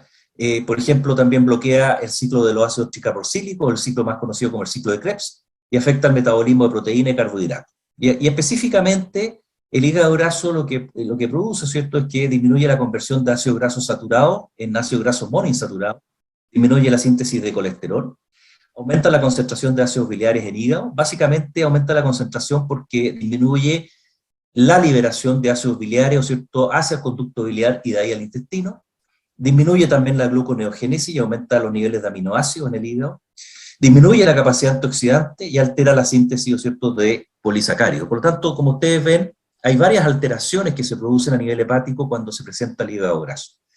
Y acá, bueno, una forma, como yo les decía, fácil de generar hígado graso es a través de dietas altas en grasa, donde ustedes ven, ¿no es cierto?, acá está la composición del hígado, y vemos cómo una dieta alta en grasa genera un aumento muy significativo en el contenido lípido en el hígado en relación a una dieta baja en grasa. ¿Ya? Ciertamente que todas estas alteraciones metabólicas pueden afectar el desempeño de los peces. Otro fenómeno, ¿cierto?, que se observa en la presencia de hígado graso tiene que ver con apoptosis. ¿Ya? Acá, en este estudio, ¿cierto?, también alimentaron tilapias con distintos niveles, ¿cierto?, de grasa, para generar, ¿cierto?, una mayor infiltración grasa en el hígado, y cómo se ve, ¿cierto?, un aumento significativo en los procesos apoptóticos, ¿cierto?, a nivel de los hepatocitos. ¿Ya? Que lo que es la apoptosis es básicamente, ¿cierto?, un mecanismo que tiene el organismo para poder eliminar células dañadas, ¿ya? Y las cuales, ¿cierto?, sufren un proceso de degradación, las cuales finalmente son, ¿no es cierto?, tomados por los macrófagos para poder eliminarlas, digamos, ¿ya? Pero todo proceso, mientras más apoptosis hay, significa que hay mayor daño, ¿no es cierto?, de células hepáticas. Pues bien, yo les hablaba al principio que el estrés, por ejemplo, manejos bruscos, procesos de vacunaciones, procesos de transporte de peces, etcétera, etcétera, son factores estresantes que per se pueden inducir cierto daño hepático, ¿ya? Y esto es un conocimiento relativamente más novedoso, ¿cierto?, donde se ve que el estrés genera, por ejemplo, cambios en la oxidación, en el flujo de sangre hacia el hígado, lo cual genera procesos de hipoxia y reoxigenación del hígado, ¿ya? A su vez también hay alteraciones a nivel del traspaso, ¿cierto?, de sustancias o de bacterias desde el intestino hacia el interior del organismo, es lo que se llama, ¿cierto?, como el intestino permeable, ¿no es cierto? También hay un efecto sobre el sistema nervioso central, y todos estos procesos llevan en general a una activación de las células de Kupffer, que son las células, los macrófagos, como yo les he mencionado, ¿cierto?, liberación de citoquina, activación de neutrófilos y procesos de oxidación e inflamación, ¿ya? Por lo tanto, el estrés per se también es un factor desencadenante de daño hepático. Bueno, y también, obviamente, se produce daño hepático por procesos infecciosos. Y acá tienen un ejemplo, en este caso es el salmón, un salmón del Pacífico, también llamado salmón cojo, que sufre una enfermedad que se llama el síndrome ictérico del salmón cojo, el cual el peo, ¿cierto?, tiene una coloración amarilla. Acá ustedes pueden ver el hígado, un hígado muy dañado, con lesiones ya no solo inflamatorias, sino que también degenerativas, hay necrosis, colestasis biliar, y esta patología está asociada, ¿cierto?, a un ortorreovirus, ¿ya? Bueno, dentro de las estrategias para mitigar, ¿no es cierto?, el daño hepático, bueno, la verdad es que hoy día uno encuentra en el mercado, ¿cierto?, una serie de compuestos o aditivos con efecto hepatoprotector, partiendo por numerosas, ¿no es cierto?, productos, digamos, productos poliherbales, ¿ya? Por ejemplo, a base de Andrographis paniculata, Phyllanthus linuri y Azadirachta indica. También algunos aceites esenciales, ¿cierto?, que son cercanos, digamos, o parientes de los poliherbales. Tenemos la silimarina, la adición de niveles suplementarios de metionina, colina, betaína, absorbentes de micotoxina, moduladores de la microbiota intestinal, ¿cierto?, como probióticos, prebióticos. También ácidos orgánicos, aceites esenciales, como les decía, enzimas, antioxidantes, y también los ácidos biliares. Pues bien, ¿cuál es la importancia y función de los ácidos biliares en la salud del hígado? ¿Ya? Yo no quiero entrar mucho detalle aquí porque la doctora González, la verdad es que explicó bastante bien, ¿no es cierto?, respecto a los ácidos biliares, cómo se sintetizan, ¿no es cierto?, a partir del colesterol, ¿ya? Posteriormente, estos ácidos biliares, que son llamados ácidos biliares primarios, como el ácido cólico, el ácido queno-desoxicólico, o el ácido alfa-io-desoxicólico y el ácido taurocólico, son posteriormente, ¿cierto?, una vez que salen del hígado, ¿cierto?, a través de la bilis llegan al intestino, son deconjugados por las bacterias intestinales, ¿ya? Es importante mencionar también que los ácidos biliares son conjugados en el hígado con glicina y taurina. Por lo tanto, la taurina también es un nutriente, por así decirlo, importante en la síntesis de los ácidos biliares, ¿ya? Bueno, y estos ácidos biliares que llegan al intestino, posteriormente también una parte importante de esos ácidos biliares son reabsorbidos, ¿ya?, por la sangre para llegar nuevamente al hígado, ¿ya?, lo que se llama la circulación enterohepática, ¿ya? Como les decía yo, esta circulación enterohepática, ¿cierto? Es bastante relevante en todas las especies o en todos los vertebrados, ¿ya? Pues bien, dentro de las funciones de los ácidos biliares, ¿cierto?, está proteger el hígado, la salud intestinal y mejorar la digestión y la absorción de las grasas, ¿ya? También la doctora González se refirió bastante a esta función de los ácidos biliares. Otras funciones descritas dentro de los ácidos biliares están la hidrólisis de proteína, la secreción de mucus, ¿ya? Y la absorción de fluidos y electrolitos a nivel intestinal. También tiene efectos antiinflamatorios en el intestino y en el hígado, y también se le describen funciones antimicrobianas a nivel intestinal. Como decía la doctora, ¿cierto?, los ácidos biliares tienen una parte que es hidrofóbica, ¿cierto?, y una parte hidrofílica, y se unen a la gota de grasa, ¿cierto?, en el intestino, para formar lo que se llama, ¿no es cierto?, las gotitas grandes de grasa. A través del proceso de emulsificación se transforman en gotitas más pequeñas, ¿cierto?, para poder permitir el proceso de absorción. Quizás lo único que yo me gustaría enfatizar acá respecto a los ácidos biliares es que los ácidos biliares son esenciales para activar la lipasa pancreática, y por lo tanto participan, ¿no es cierto?, en el proceso de digestión de las grasas, pero también participan en forma importante en la difusión de los ácidos grasos, ¿no es cierto?, en el enterocito y en su absorción.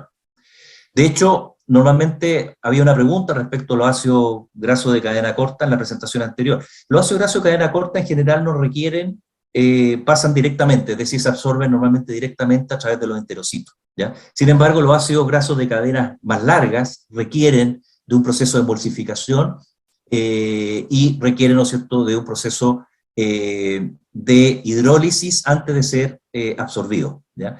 Y en esto, ¿cierto?, los ácidos biliares cumplen un rol importante, ¿ya? Porque para poder permitir, ¿no es cierto?, la absorción en el intestino delgado de estos ácidos, digamos, grasos de cadena larga que se hidrolizan, se requiere, ¿no es cierto?, de ácidos biliares para poder absorberse. Por lo tanto, en resumen, los ácidos biliares tienen un rol muy importante en la absorción de los lípidos. Bueno, respecto a la evidencia científica, ¿ya? Acá yo les muestro un trabajo hecho en trucha, ¿cierto?, donde se ve el efecto de una dieta baja en grasa, ya acá están los valores de grasa de la dieta, una dieta baja en grasa versus una dieta alta en grasa, y el efecto que tiene los polisacáridos no amiláceos, los NSP, ¿no es cierto?, que se llaman non-starch polysaccharides en inglés, sobre la contenido, ¿cierto?, de ácidos biliares o la pérdida de ácidos biliares en las heces, ¿ya?, en las fecas. Y lo que vemos, ¿cierto?, es que cuando nosotros tenemos, ¿no es cierto?, un aumento de estos polisacáridos no amiláceos en la dieta, vemos que hay una mayor pérdida de ácidos biliares en las heces, ¿ok? Estas pérdidas, por ejemplo, cuando hablamos, ¿no es cierto?, también lo que vemos es que hay una disminución, en este caso, ¿cierto?, cuando aumentamos la grasa, ¿ya? O sea, no hay un cambio muy importante cuando tenemos un nivel bajo, ¿no es cierto?, que serían las barras grises, cuando tenemos un nivel bajo de polisacáridos no amiláceos. Sin embargo, cuando tenemos un nivel alto de polisacáridos no amiláceos, digamos, el efecto, ¿cierto?, es que la pérdida de ácidos biliares en feca disminuye cuando tenemos un mayor nivel de grasa en la dieta. Pero en concreto, ¿cierto?, los carbohidratos no amiláceos sí tienen un efecto en la pérdida de ácidos biliares en las heces, ¿ya? También ocurre con el almidón. Si nosotros, por ejemplo, usamos como fuente de energía el almidón versus la grasa, y en este caso lo que se hizo, ¿cierto?, en este estudio en trucha es que se usó el maíz gelatinizado, ¿cierto?, un 25% de maíz gelatinizado en la dieta versus un 10% de aceite de raps. Lo que vemos es que la pérdida de ácidos biliares en las heces aumenta cuando nosotros utilizamos almidón en vez de usar grasa como fuente de energía, ¿ya? Esto tiene importancia también en peces de primera alimentación, en peces pequeñitos, porque en peces pequeñitos que son más inmaduros, ¿no es cierto?, los niveles altos de almidón en general son perjudiciales, ¿ya? Y parte de eso se puede explicar, ¿no es cierto?, justamente por este efecto que tienen sobre los ácidos biliares, ¿ya? También lo que vemos es que la harina de soya, por ejemplo, cuando hablamos ya de los ingredientes, se sabe, ¿no es cierto?, que la harina de soya que si bien es cierto es una excelente fuente de proteína para especies monogástricas terrestres. En el caso de los salmonídeos en general, que son carnívoros, por cierto, la harina de soya genera algunos problemas. Y niveles altos de harina de soya en la dieta genera procesos inflamatorios a nivel intestinal, los cuales están muy bien documentados. Esto no ocurre en tilapia u otras especies, o cierto, de peces que son herbívoras o que son más omnívoras, ¿ya? Pero en peces que son más carnívoros, el uso de harina de soya genera ciertos problemas.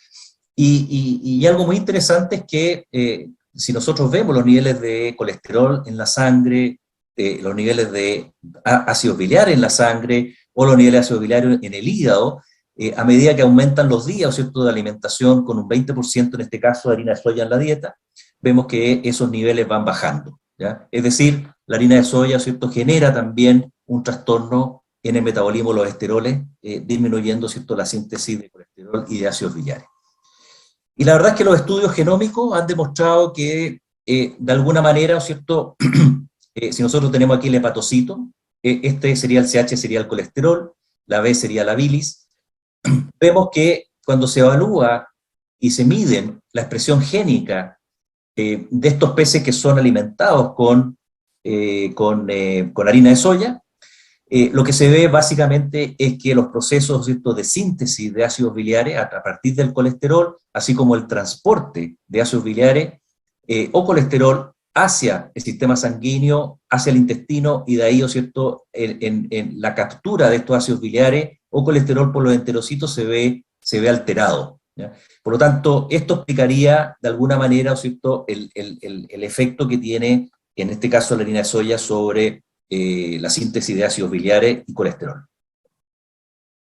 Y lo que vemos es que hay una relación indirecta entre el contenido, ¿no es cierto?, de ácidos biliares en la feca y la digestibilidad de las grasas, ¿ya?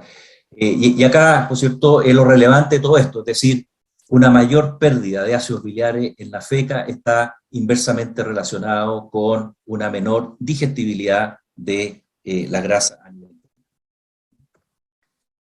Bueno, respecto a los beneficios de ácidos biliares, acá les quiero mostrar los resultados de un estudio que se hizo en truchas de 116 gramos. Este estudio duró 21 días y hubo 4 tratamientos.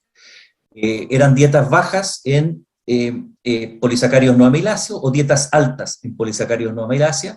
Ambas dietas fueron no suplementadas con ácidos biliares o bien suplementadas con un 0,2% de taurocolato de sodio, que es uno de los ácidos biliares más importantes en peces, ¿ya? Y lo que vemos es que si acá medimos la digestibilidad de las grasas, lo que se ve, lo primero es que cuando se aumenta el nivel de estos polisacáridos no amiláceos, disminuye la digestibilidad de las grasas. Sin embargo, al suplementar con ácidos biliares, vemos un aumento en la digestibilidad de la grasa, ¿ya? Si nosotros vemos también, en este caso, ¿cierto?, las pérdidas, las barras azules, aquí serían las pérdidas en heces de ácidos biliares, y estas son las pérdidas de colesterol, la barra más celeste. Lo que vemos que al agregar ácidos biliares, cuando los polisacáridos no amiláceos son bajos, vemos un aumento de la excreción de bilis en las heces, ¿ya? Sin embargo, esto es por la suplementación principalmente.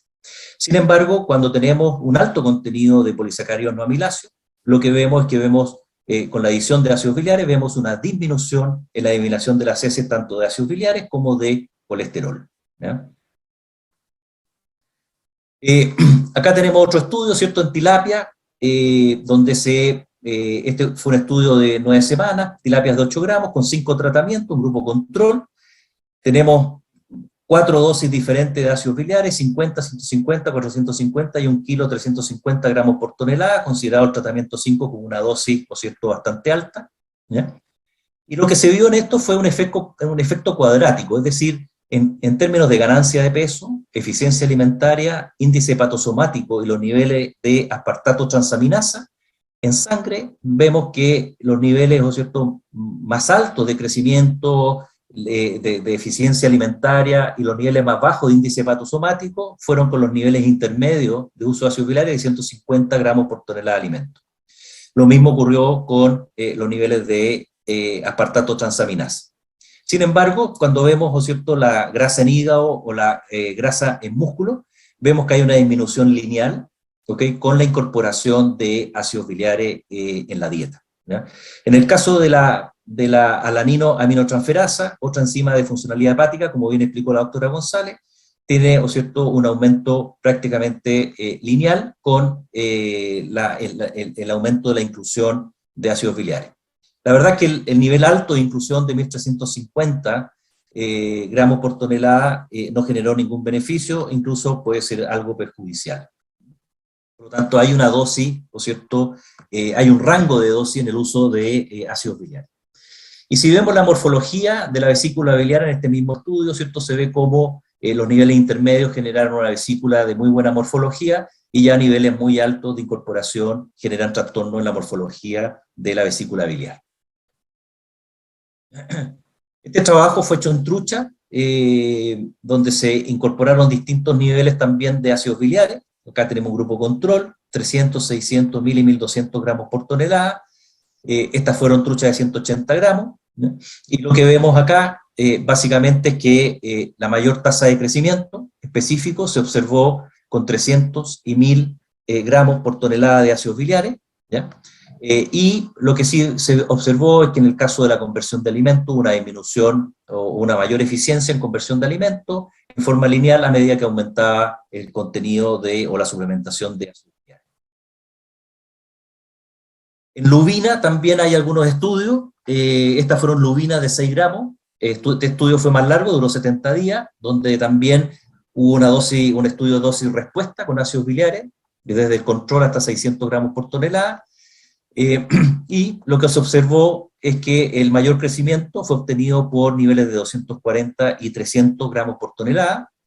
En el caso del índice hepatosomático o la grasa, ¿o cierto?, disminuyó o fue más baja con niveles de 240 hacia arriba. Lo mismo la grasa en hígado disminuyó con niveles de 240 gramos por tonelada hacia arriba, ¿cierto? Y nuevamente la ALT, los niveles más bajos se observaron con niveles de 160 gramos por tonelada de ácidos biliares hacia arriba.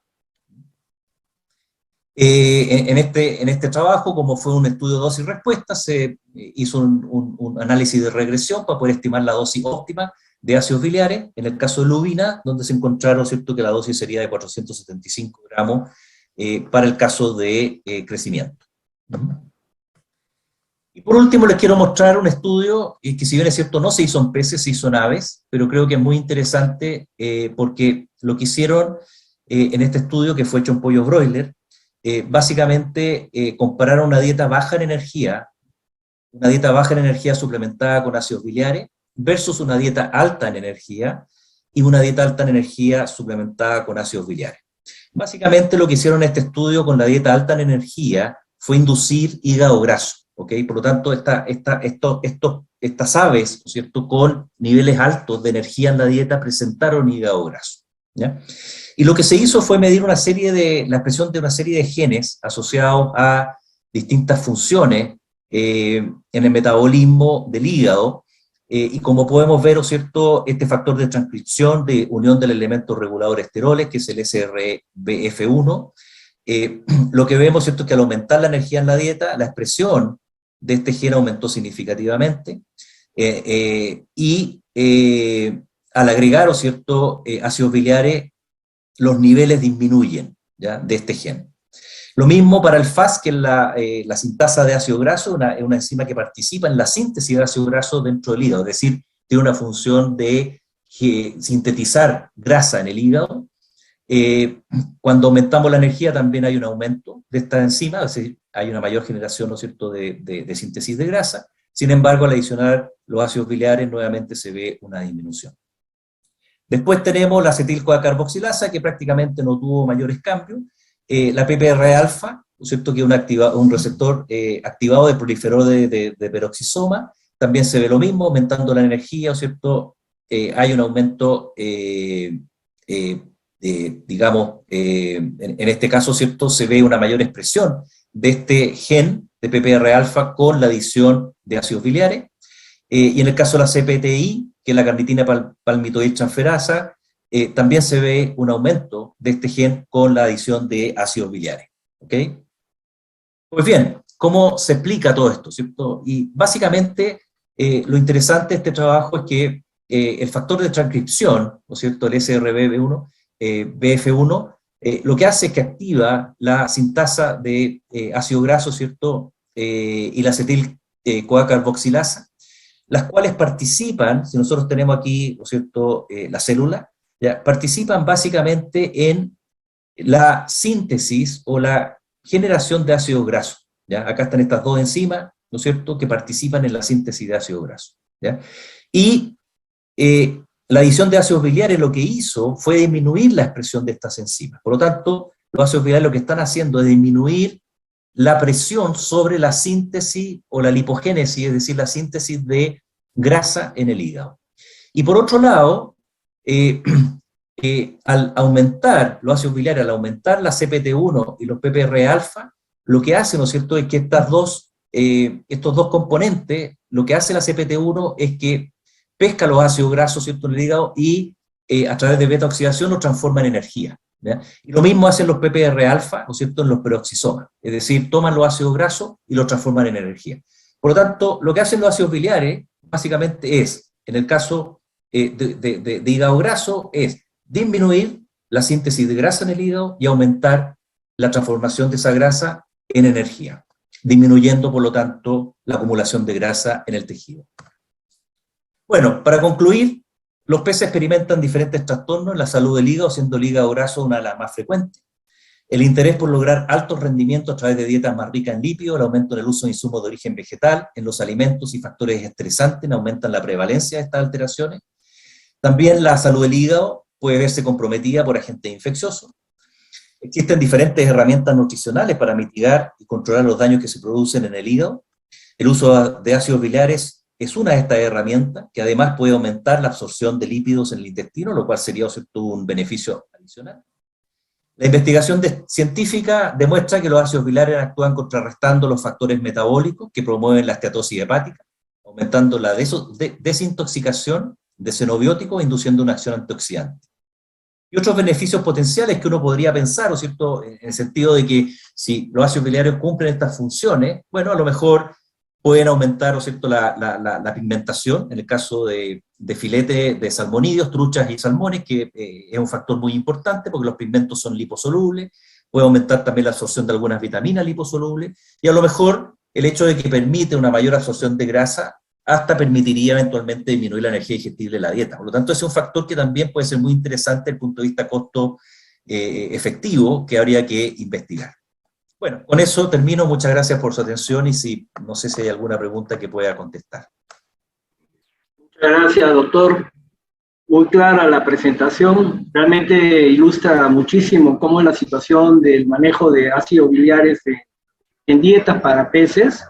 Realmente ahí hay un punto importante, porque como bien señaló, algunas de las dietas que están usando los productores truchas acá en Perú son altas en energía, altas en grasa, y muchos enfrentan algunas dificultades de corte función hepática, pero eso lo vamos a poder ir viendo con más detalle luego que podamos resolver algunas preguntas, ¿verdad? Que por cuestión de tiempo vamos a darle solamente 3 o 4 preguntas-respuesta, si me lo permiten los asistentes, y más bien luego les haremos llegar por correo explicaciones más detalladas a algunas de estas preguntas que puedan haber dentro del grupo.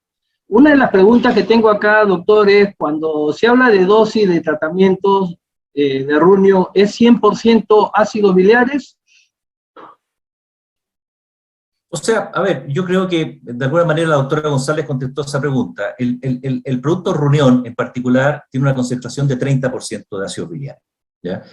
Es decir, 300 gramos por kilo de producto, ¿ya? Normalmente las dosis recomendadas, en el caso de peces, ¿no es cierto?, de ácidos biliares, va en un rango de 200 a 300 gramos por tonelada de alimento de ácidos biliares puros, ¿ok? Por lo tanto, estamos hablando, ¿cierto?, de 600, o más bien entre 500, diría yo, 600 gramos de Runión hasta 1 kilo de Runión por tonelada de alimento.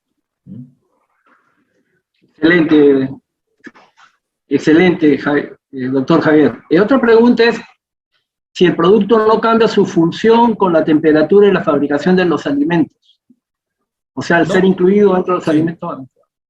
Sí, no, yo he usado el producto en alimento extruido, ¿cierto? Para salmón y trucha, y la verdad es que no hay ningún problema. El Otra producto pregunta es temperatura. de la ingeniera Juliana Young, que si ha realizado con diferentes fuentes de ácidos biliares. Algunos comentan que las provenientes de bovino son mejores que las de porcino. Ujú. O sea, a ver, no, la verdad es que no tengo experiencia en eso. Sin embargo, en general, ¿no es cierto?, cuando uno analiza los ácidos biliares de las distintas especies animales, hay algunas diferencias en cuáles tienen mayor concentración o menor concentración, ¿no es cierto? No todos los animales tienen la misma concentración de ácidos biliares. Y al final creo que lo importante, ¿cierto?, es evaluar los productos y ver si efectivamente funcionan o no, para la especie que de destino, digamos. Pero, ¿cómo se llama en este caso, cierto? Bueno, eso, no sé, eso es lo que podría comentar. De todas maneras, queda abierta la posibilidad de darles una respuesta a todos los participantes vía correo electrónico, si lo permiten los panelistas o los expositores, y así poder cumplir con la gran cantidad de preguntas que veo por acá, que creo que por cuestión de tiempo ya no nos va a dar. Hay una pregunta. Perdón, Roberto, yo encantado de contestar todas las preguntas si me las mandan por correo, ¿eh? No hay problema. Sí, correcto, te agradezco bastante, Javier, lo vamos a hacer así. Hay una última que quisiera compartir, que es, preguntan si el uso de ácidos biliares puede mejorar la digestibilidad de grasas saturadas en truchas. Sí, yo creo que sí, potencialmente debería poder ayudar. Pensemos que las grasas saturadas, ¿cierto?, son ricas en ácido graso de cadenas que no son muy cortas, ¿no es cierto? Pueden ser 16, 18 carbonos, y por lo tanto requieren de tanto ácidos biliares como de lipasa para poder ser digeridos.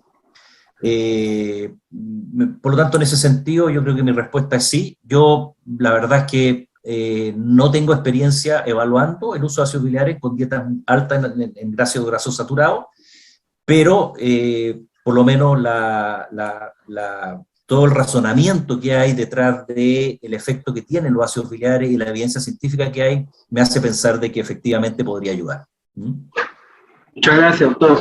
Ya en esta sí es la última, me perdonan los que están escribiendo sus preguntas ahora. Dice, ¿el uso de silimarina es sustituible con el uso de ácidos biliares? Yo no diría que una sustituye a la otra, porque tienen efectos diferentes.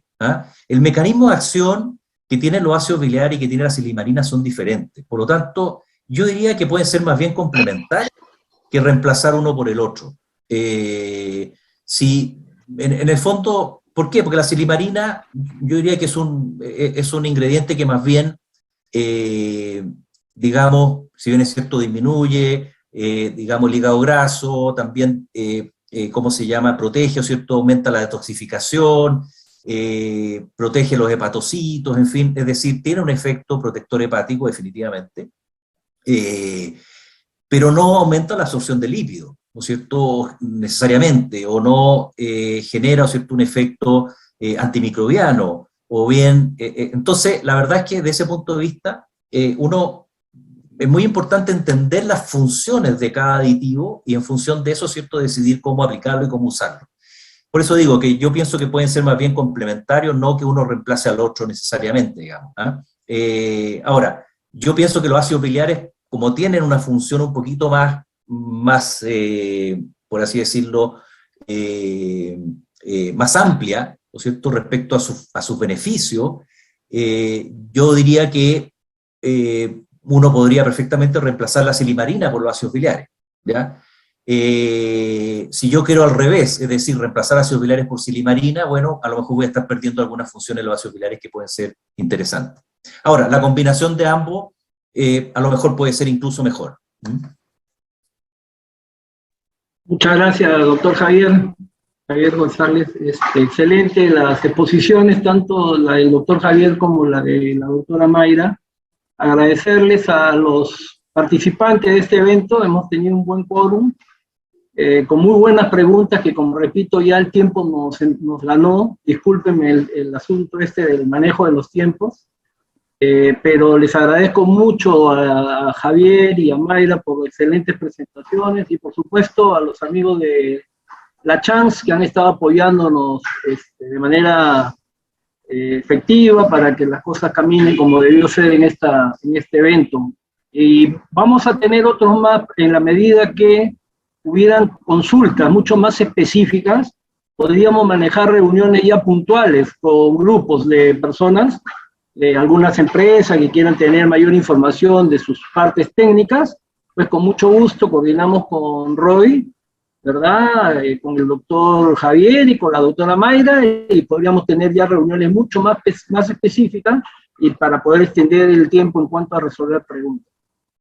Una vez más, gracias por su presencia, gracias por su tiempo, les agradezco muchísimo, realmente ha sido una reunión muy buena, muy llena de información valiosa, científica, que es lo más importante, no solamente esa información práctica, sino con datos precisos, ¿no? de respuesta de los productos en el campo.